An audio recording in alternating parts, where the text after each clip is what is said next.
Esther 4.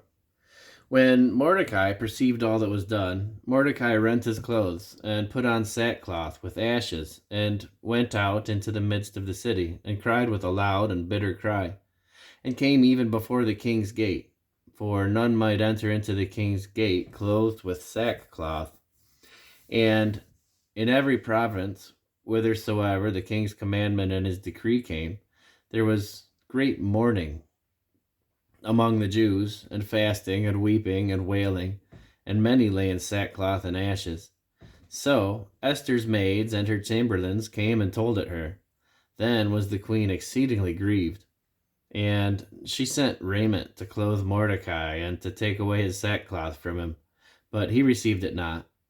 Then called Esther for Hatak, one of the king's chamberlains, whom he had appointed to attend upon her, and gave him a commandment to Mordecai, to know what it was, and why it was.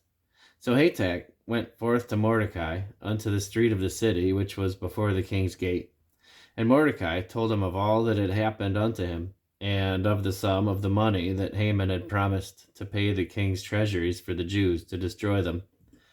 Also, he gave him the copy of the writing of the decree that was given at Shushan to destroy them, to shew it unto Esther, and to declare it unto her, and to charge her that she should go in unto the king, to make supplication unto them, and to make request before him for her people.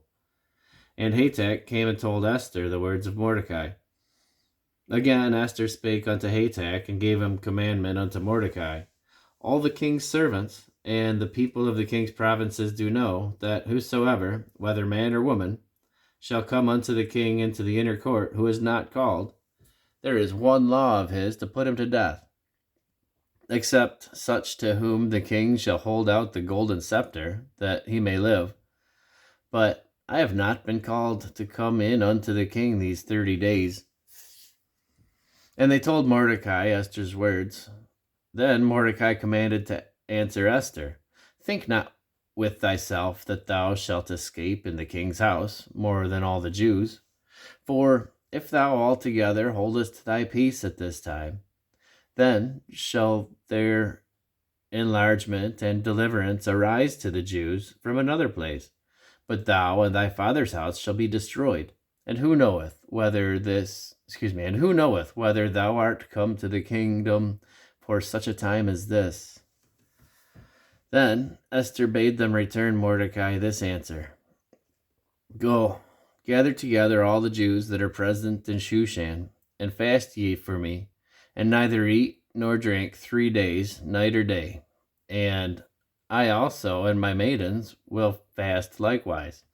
And so will I go in unto the king, which is not according to the law, and if I perish, I perish. So Mordecai went his way, and did according to all that Esther had commanded him.